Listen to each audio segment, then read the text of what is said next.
Coming up on OU Nightly, an OU star football player arrested before a historic showdown, the latest on his charges, plus a scam warning from a local animal shelter, and an Oklahoma lawmaker's plan to avoid a government shutdown. More from Capitol Hill.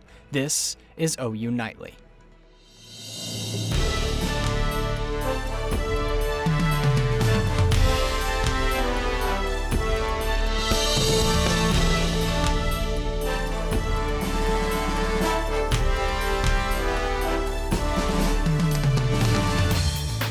Thanks for watching OU Nightly. I'm Victoria Anderson. And I'm Noah Mack. We begin tonight with breaking news. On the eve of the last Bedlam game, we're finding out an OU starting player was arrested last night. OU Nightly's Dakota Wapakichi joins us live with details. Dakota?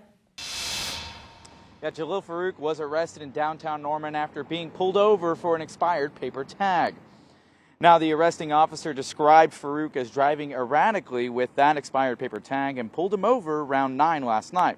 The officer then found out Farouk had 4 outstanding warrants, and that includes failure to appear in court, driving over a curb, failure to yield to an emergency vehicle, and an improper right turn, and those warrants were from the city of Norman. Now, a team spokesperson says, "We are aware of the matter, and it is being addressed internally," and they did not respond to our question regarding his availability for the game. And for perspective, running back Tawi Walker was given an in-house suspension against the University of Central Florida, and many found out about that decision just slightly before kickoff. As we get more information on this story, we'll share it to our social media accounts. In Norman, Dakota Wapakichi, OU Nightly. Thanks, Dakota. And on this Bedlam Eve, lots of people wondering what the weather will look like at kickoff. Let's get right over to OU Nightly meteorologist Chloe Arroyo for a first look at the forecast. Chloe?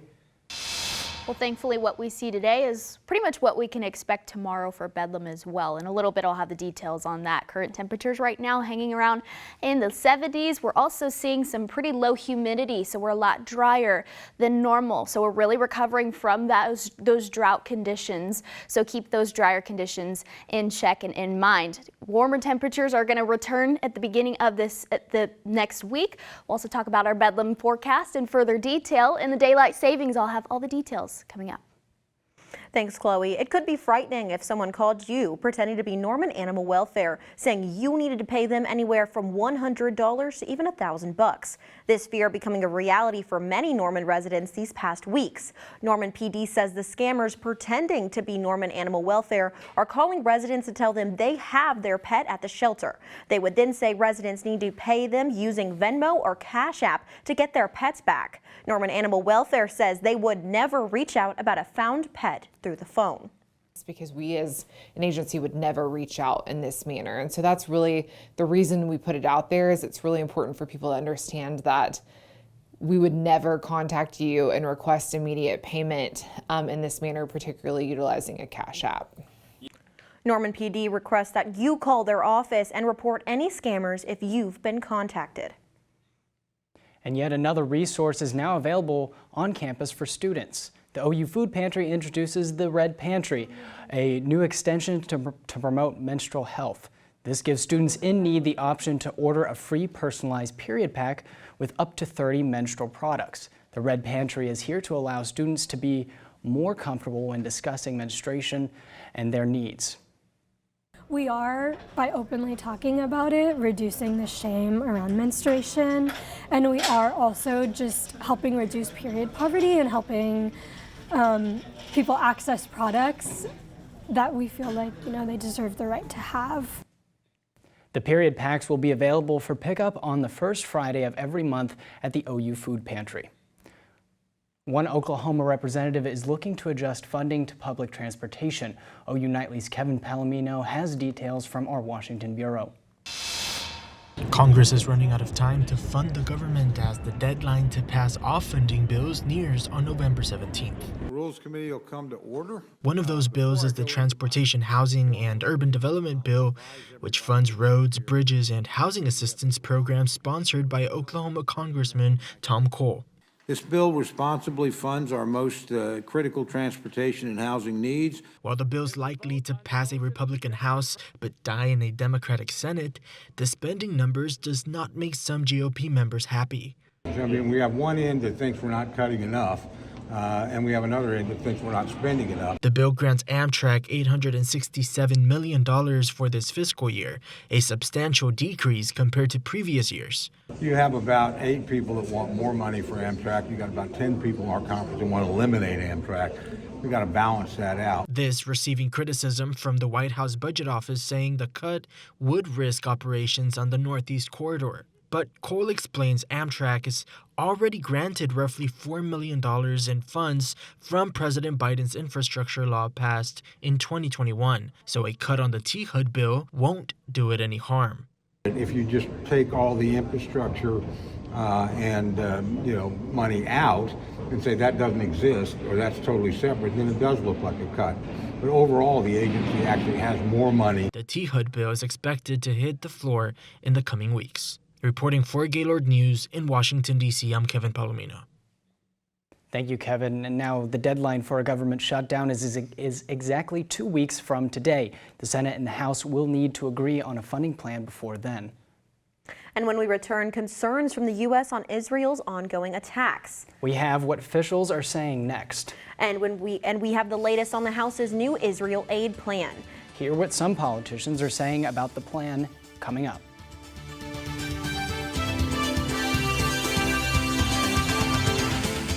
U.S. Secretary of State Antony Blinken visits Israel for the 4th time since the war started.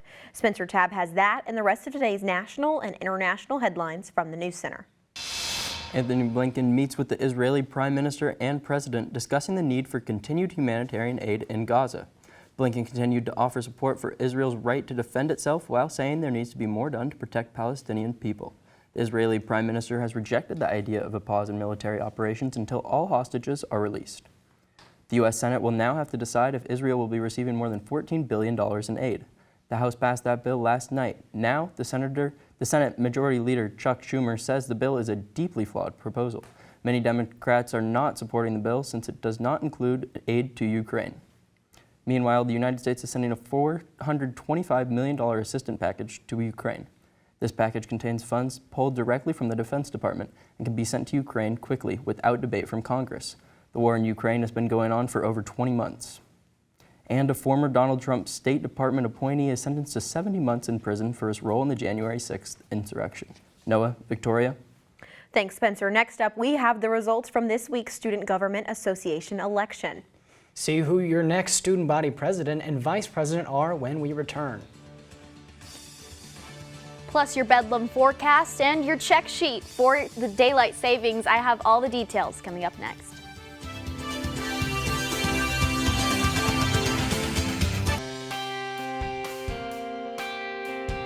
Thanks for joining us here at OU Nightly. It's a beautiful day on campus, though. People are starting to move away from campus and towards Stillwater or whatever their weekend plans surrounding Bedlam might be. Temperatures in the lower 70s. Our dew point and our humidity a little lower, so we're pretty dry outside. Temperatures across the board, lower 70s, upper 60s, Muskogee 71, Idabel 70.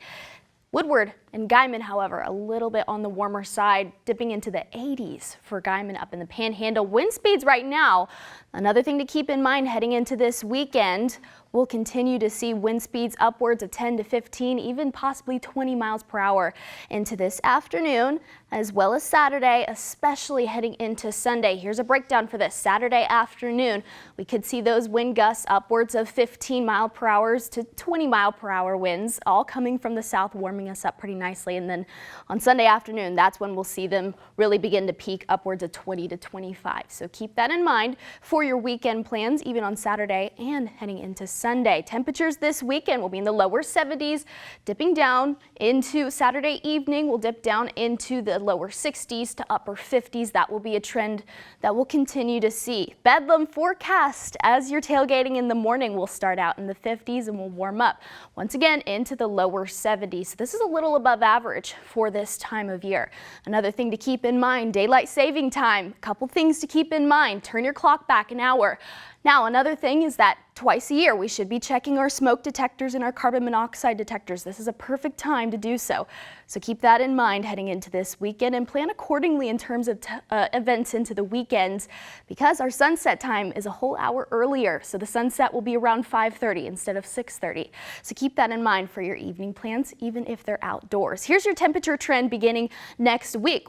Like I said, we're pretty above average. Monday afternoon will be above. And then even Tuesday afternoon will be in those warmer temperatures in the 70s. Wednesday is the same trend, but once we get into Thursday morning, we'll see this cold front. This is our next cool weather maker, and heading into the end of the weekend. So we'll continue to see that into Thursday morning. Here's a look at your 7-day forecast. We'll see temperatures in the 70s. Like I said, up until Thursday, we'll see that nice cool front. And then we'll see those fall-like temperatures into the 60s and eventually the 50s. So what are you guys going to do for the time change, though? You get an extra hour? Got any plans for that? Yeah, I'm definitely gonna sleep in. Well, maybe I'll take that extra hour to check my smoke alarm. I think that's really smart that you mentioned it. Perfect time. Absolutely. Thank you, Chloe. Of course. And election results are in from this week's student body president and vice president election. Kaden Glasscock and Cyrus Mortazavi garnered about 60% of the vote, while Shrey Kavathuria and Anna Keith Conneru got only 40% of the vote. The results of the election still await official approval from the superior courts, but Glasscock and Mortazavi are expected to be inaugurated this December. And OU football continues their Big 12 farewell tour tonight as they ride into Bedlam for the last time. Our OU Nightly sports team breaks down the matchup and all this weekend's actions on the Sooner slate coming up in Big Friday Sports.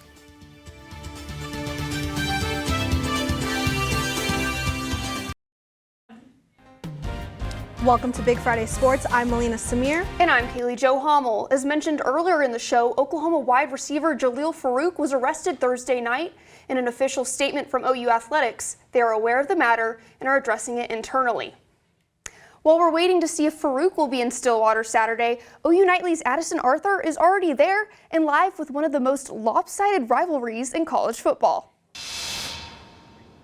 I am here in Stillwater, where the last Bedlam matchup, as we know it, will be taking place in a little less than 24 hours. This is a unique in-state rivalry that started in 1904, but this game is especially important for some Oklahoma boys that were named captain for this Saturday's game. Guys that are respected, that are from the state of Oklahoma, and having grown up in the state of Oklahoma, they have a different type of value maybe for Bedlam, and so it's a big deal and represent their state. I'm definitely excited to represent the team and be a captain this game and being my last Bedlam, Oklahoma's last Bedlam. I mean, it's definitely a tremendous honor, and being from Oklahoma definitely means a lot to me, but even just being a captain in general for any game means it's a tremendous honor. I think it's a rivalry, and it means a lot to both sides, fans and everything, and I'm sure times were different back then and times are different now, but it's still OU versus Oklahoma State, and that's a big deal to a lot of people. The Bedlam series has been pretty one-sided for a while now, with OU winning 91 times and OSU only 19. Kickoff is tomorrow at 2:30 right here in Stillwater. Reporting live from Boone Pickens Stadium, Addison Arthur, OU Nightly. Thanks, Addison. The 118th edition of the Bedlam rivalry kicks off in Stillwater for the final time in the Big 12. OU leads the series with 91 wins, which is the most ever against one opponent in the FBS history. This season, the Sooners are 7-1 and the Cowboys are 6-2. The Bedlam battle begins tomorrow at 2:30 p.m. on ABC. Well, this is the last Bedlam for now, with OU's move to the SEC. I was at SEC Media Days in Nashville, Tennessee in July, where I heard from SEC coaches about the Sooner shift to their conference. OU Nightly is here in the music capital, catching up on all things Southeastern Conference. OU's upcoming move marks the 4th conference change for Oklahoma ever.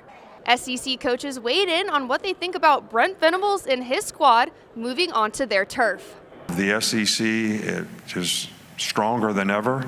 I think the competition is going to be, it's always been difficult. It's going to be even more challenging because you got two really, really good programs who have consistently if you look at the past, have been, top 10 programs for a lot of years. Obviously, we're bringing two powerful, storied programs into the SEC, so we know they're going to be really great opponents, but I think everybody's excited. I'm excited. I'm from Oklahoma, grew up a Sooner fan until I moved out to Eastern Oklahoma, became a Hog fan, but yeah, I think it would be a great deal for the SEC. Oklahoma kicks off conference play with a home game in Norman versus Alabama. Reporting from SEC Media Days in Nashville, Tennessee, Kaylee Jo Hommel, OU Nightly. Now some know him as Dime Time, others simply call him DG. OU Nightly's Blake Mullen was at Big 12 Media Days this summer and had the chance to talk one-on-one with OU quarterback Dylan Gabriel. I'm Blake Mullen from Arlington, Texas, Big 12 Media Days. With me today, QB1 Dylan Gabriel. Dylan, how are you today? I'm good. How are you? I'm great, man. Thank you. So obviously last season, 6-7 record, probably not as the team imagined it would go. How is this team going to get better next season? How are you going to improve? Yeah, just coming from last season and going into January, it's extremely critical of us to be better on situational football, and just had a huge emphasis of that in the spring, and of course going into summer training. And then for me, just being extremely efficient, finding ways to be more accurate, be more efficient, and get into more manageable third downs, which ultimately will give us confidence for going for it on fourth, or putting those drives together in 2-minute situations. Quarterback at the University of Oklahoma, there's obviously always a target on your back, but now OU is leaving for the SEC. What has that process been like? I'm sure a lot of people have been asking about the SEC move. Do you feel like there's added pressure to perform knowing it's the last season in the Big 12? I don't. I think it's super good that we, are getting to go to the SEC and be a part of that conference. But I'm just big about being present and being where your feet are, and we're focused on this season and taking it one game at a time to ultimately be back right here. It's obviously recruiting season. Have you talked to any recruits or tried to swing some people to OU? I'm really close with Kevin Sperry, so been able to talk to him a bunch, but. Other recruits, as they come in, for official visits, I've been able to, communicate with them. But obviously, QBs stick together. So. Absolutely. Last question: what's the goals for this season? Man, to be right back here. That's the expectation at Oklahoma, and that's the goals. And having a clear vision of that, while, continue to be present and taking it one step at a time. From Arlington, Texas, Blake Mullen, OU Nightly. Thanks, Blake. Bedlam isn't the only game to look forward to this weekend. Caleb Williams and the Trojans host undefeated Washington at 6:30 p.m. And the first Saturday in November means it's time for the Saban Bowl as LSU faces Alabama in T-Town. Switching it over to the pros, the Dolphins swim over to Kansas City for an early kickoff. And it's a bird battle when the Seahawks fly to Baltimore into the Ravens' cage. And the Sunday slate ends with the Bills charging into Cincinnati to tango with the Bengals. Tossing from the pros to the kids dreaming of the pros, OU Nightly's Brig Bates is in the studio to highlight some Thursday night lights in this week's edition of Ballin' with Brig.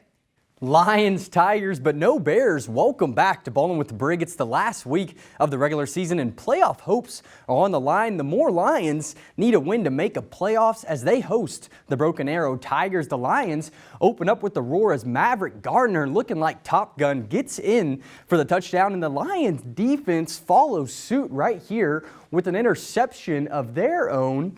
When you feed C.J. Simon, good things tend to happen, and look at him showing off his speed. He makes it 14-0 Lions early, looking like a playoff team. But guess what? The eye of the Tiger never backs down, and Jack Whitehead flips momentum with this interception. Tigers right back in the game. With this score right here from the running back, it makes it 14-14.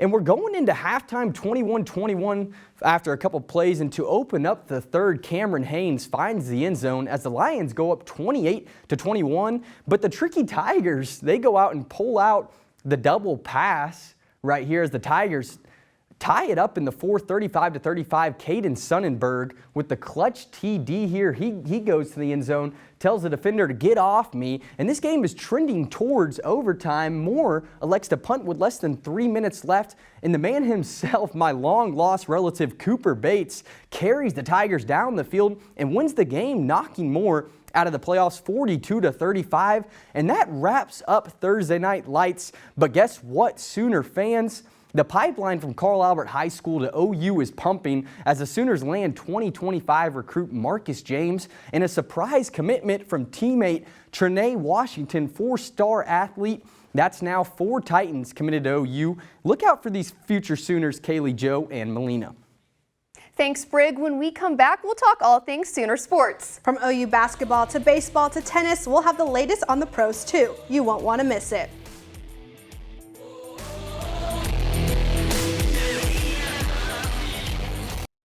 Welcome back to Big Friday Sports. The focus has been on the field, but action is beginning to bounce on the court. I caught a first glimpse at this year's OU men's basketball squad Wednesday night. Sooner sneakers hit the Lloyd Noble Center for the first time this season Wednesday night with OU men's basketball's Crimson and Cream scrimmage. After tying for last place in the Big 12 last year, head coach Porter Mosier is confident that he's built a roster that can make it to the tournament. Just athleticism, speed. We're faster and longer. We set out to do that. The athleticism, whether it's rebounding, whether it's pace, whether it's driving by someone, having some speed to go by somebody with the level of defenses we face, we just said we've got to get some speed. These defenses in the Big 12, all 10 teams in the Big 12 are like in the top 38. So you've got to have some speed with these defenses. And I think we're faster, we're longer, more athletic, and it's helping us play faster. And I also was still wanted to keep skill. I think we got guys that can make shots. Regular season tips off right here in the LNC against Central Michigan on November 6th. Reporting from the Lloyd Noble Center, Kaylee Jo Hommel, OU Nightly. Thanks, Kaylee. And it's a new season, new court, as the first ever NBA in-season tournament tips off tonight. The Thunder will debut a new court designed for home games during the tournament, and Oklahoma City and Golden State will hit the floor at 7 p.m. Oklahoma baseball is back on the diamond tonight, hoping to outride UT Arlington in a fall ball scrimmage. It's a homecoming for Mavericks head coach Clay Van Hook, who was assistant coach at OU for 5 years. First pitch is at 5:30 p.m. And thanks for watching Big Friday Sports. I'm Melina Samir. And I'm Kaylee Jo Hommel. Have a fun and football-filled weekend.